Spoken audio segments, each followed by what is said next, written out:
যদি আপনার performance focus থাকে তাহলে হয় আপনি লিকুমেলি বা মতুলের দিকে যেতে পারেন, কারণ এগুলো শুনছি আমি যে পারফরমেন্স বুস্ট করে, পারফরমেন্স ভালো হয়, কিন্তু মতুলে একটু ইঞ্জিন হিট হয়। হ্যালো এভরিওয়ান, কী অবস্থা সবার?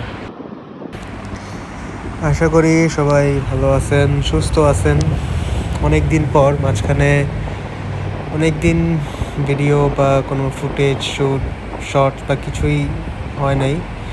সো মাঝে একটা অনেক ব্যাড ইনসিডেন্ট ঘটছে আমার সাথে, মানে আমার ফ্যামিলি একটা প্রবলেম ছিল, দ্যাটস ওয়াই আর কি মাঝখানে এতদিন আর কি কোনো ভিডিও করা হয় নাই বা কোনো আপলোডও দেওয়া হয় নাই। সো আজকে মেইনলি যে কথাটা বলার জন্য ভিডিওটা করা, সেটা হচ্ছে আপনার ইঞ্জিন অয়েল। আসলে কোন ইঞ্জিন অয়েল কারা কখন ইউজ করবেন সেই জন্য। মানে আমি তো যেটা নর্মালি পার্সোনালি যেটা ইউজ করি, সেটা তো আমি ইউজ করতে করতে আমার এটা পছন্দ হয়েছে, কিন্তু অনেকেই আছে যে কনফিউশন থাকে যে কোন বাইক আপনার কি, যে বাইক বা কোন বাইকের কোনটা স্যুট করে। আসলে সব ইঞ্জিন অয়েল তো সব বাইকে স্যুট করে না, অনেকগুলোতে স্যুট করে আবার অনেকগুলোতে স্যুট করে না। কোম্পানি তো প্রেফার করে যে কোম্পানিটা ইউজ করতে, বাট কোম্পানিটা ছাড়াও ভালো ভালো আছে যেগুলো আপনারা চাইলে ইউজ করতে পারেন। আমি আসলে অনেকগুলো ইঞ্জিন অয়েল ট্রাই করছিলাম, সুজুকিরটাও ট্রাই করছি, তারপর হচ্ছে মোটুলেরটাও ট্রাই করছি, ফুল সিনথেটিকও দিছি, মিনারেলও ইউজ করছি। কিন্তু মিনারেলটা তো আসলে অনেক প্যারা বলতে খুব ফ্রিকোয়েন্ট ইউজ চেঞ্জ করা লাগে তো। আর ফুল সিনথেটিক তো একটু 2500 কিলো চালানো যায় আরামসে চিন্তা ছাড়া, 2500-3000। সো আমি আসলে যে ইঞ্জিন অয়েল মেইনলি ইউজ করি সেটা হচ্ছে আপনার শেল অ্যাডভান্স আলট্রা। তো আলট্রাটা আমি ইউজ শুরু করছি যখন এর আগে ইউজ করতে বলছিল মোটুলের ফুল সিনথেটিক 7100 মেবি। তো ফুল সিনথেটিক ইউজ করতাম, ওইটাতে পারফরমেন্সটা ভালো ছিল, কিন্তু আসলে পারফরমেন্সটা ভালো থাকলেও সমস্যা হচ্ছে ইঞ্জিনটা একটু হিট হইতো আমার। ইঞ্জিনটা তাড়াতাড়ি হিট হয়ে যেত, একটু হিটিং প্রবলেম ছিল। আর কিন্তু পারফরমেন্স আবার খুব ভালো, মানে রেডি পিক আপ থেকে শুরু করে সব কিছু খুব ভালো ছিল, রেসপন্স অনেক ভালো। পরে আমি কয়েকটা ইউজ করার পরে দেন অনেক ভিডিও বা আপনাদের মতো আমিও দেখছি, অনেক ঘাটাঘাটি করে অনেক কনফিউজ ছিলাম একটা পর্যায়ে। সো একটা টাইমে গিয়ে পরে আমি ডিসিশন নিলাম যে আচ্ছা ঠিক আছে, শেলটা ট্রাই করে দেখি কেমন লাগে। বা যেহেতু যতটুকু আমি শুনলাম শেলের মানে সাউন্ডটা নাকি ভালো থাকে, হয়তো বা রেডি পিক আপ একটু কমে যায়। আচ্ছা হ্যাঁ, রেডি পিক আপটা কমে যায়।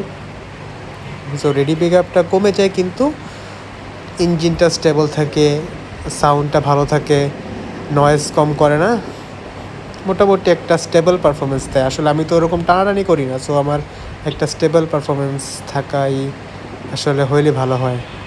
আচ্ছা, এদিক দিয়ে যে ঢুকলাম, হাতির ঝিল দিয়ে বের হতে পারবো কি না মেবি। আচ্ছা দেখি, যেতে থাকি, সামনে দিয়ে মনে হয় একটা রাস্তা আছে চিপা, আগাই গলিটা দিয়ে কী হয় দেখি, পরে বাকিটা পরে দেখা যাবে। সো যে কথা ছিলাম, আসলে শেল অ্যাডভান্স আলট্রা ইউজ করার পর আমি যতটুকু আমি রিভিউ নিজে দিব আমার ইউজার এক্সপিরিয়েন্সে, সেটা হচ্ছে ইঞ্জিন ওভারহিট খুবই কম হয়। আমি যতটুকু চালাই ঢাকায় সিটিতেই চালাই, কিন্তু এবার ইঞ্জিন ওভারহিট হতে দেখিনি আলহামদুলিল্লাহ। আর হচ্ছে পারফরমেন্স মোটুলের মতো না, মোটুলের তো বেশি পারফরমেন্স বুস্ট করে, বাট শেলে ওইরকম রেডি পিক আপ ওরকম পারফরমেন্স বুস্ট করে না। মোটামুটি স্টেবল, কি বলে এটাকে, ব্যালেন্স থাকে আর কি জিনিসটা, পারফরমেন্স। আচ্ছা হ্যাঁ, বের হয়ে গেছি মনে হয়, ইয়ার সাথে জিলে দিতে বের হয়ে গিয়ে দেন পুলিশ প্লাজাতে চলে যাবো। আচ্ছা, সো যেটা বলতেছিলাম, সো স্টেবল থাকে না। তো স্টেবল থাকে না বলতে কই আছে না, শেলে আসলে স্টেবল থাকে, সাউন্ডটা আপনার রিলায়েবল থাকে, মানে সুন্দর মতো একটু সাউন্ড ব্যাড নয়েজ করে না বা কোনো ঝামেলা হয় না। তো এটা আমি দুইটা ইউজ করছি, দুইটা ইউজ করার পর এখন প্রবলেমটা হচ্ছে কি, আগে যখন শেল কিনতাম তখন আপনার 1450 টাকার মতো ছিল। এখন জানি না কেন পুরো ওয়ার্ল্ড ক্রাইসিস, প্রবলেম, ইস্যু, এরকম একটা প্রবলেম সামনে দাঁড়া করে রেখে আমাদের কাছ থেকে আরও 200 টাকা বাড়ায় নিচ্ছে সব কোম্পানি। যেমন এখন আগে যেমন 1450 টাকা নিত আলট্রাটা, শেল অ্যাডভান্স আলট্রাটা, এখন ওটা 1650 টাকা, লাইক 200 টাকা বেশি। এটা তো আসলে মানা যায় না, তাই না? 200 টাকা একটু বেশি হলে তো আমি অন্য ব্র্যান্ডও এসে পড়ে সামনে, কারণ একটা প্রাইস রেঞ্জের ব্যাপার স্যাপার থাকে সবসময়। তো এটা আমি দেখার পর 1650 টাকা সো এখন ব্যাপারটা হয়েছে, যেহেতু আমি এটাতে ইউজ টু হয়ে গেছি, এটা আমার সুজুকি জিক্সার এফআই এবিএসে স্যুট করছে। এখন যারা এফজেড চালায় বা যারা হর্নেট চালায় তাদের স্যুটও করতে পারে, আবার তাদের নাও করতে পারে। এখন ব্যাপার হচ্ছে রাইডিং এর ওপর ডিপেন্ড করে আপনার ইঞ্জিন অয়েলটা নিতে হবে।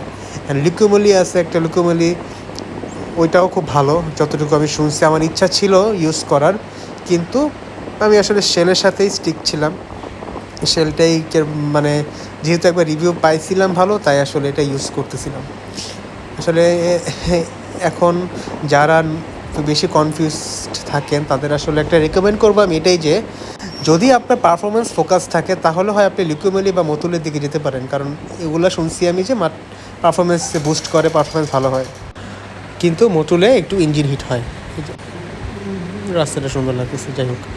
সো আর যদি মানে ইঞ্জিনটা ঠান্ডা থাকুক, একটু সাউন্ডটা মানে একটু কালম আছে না, জিনিসটা একটু মানে বুঝতেছি না, তো ব্যালেন্স একটা পারফরমেন্স ওরকম রেডি পিক-আপ দরকার নেই, কিন্তু ইঞ্জিনটা যাতে একটু মিডিয়াম ঠান্ডা থাকে বা ইঞ্জিন যাতে বেশি ব্যাড ব্যাজ না করে, তাইলে আপনি চাইলে আপনি শেল অ্যাডভান্স ইউজ করতে পারেন। যদিও দাম বেড়ে গেছে, বাট ইউজ করতে পারেন, রেকমেন্ডেড।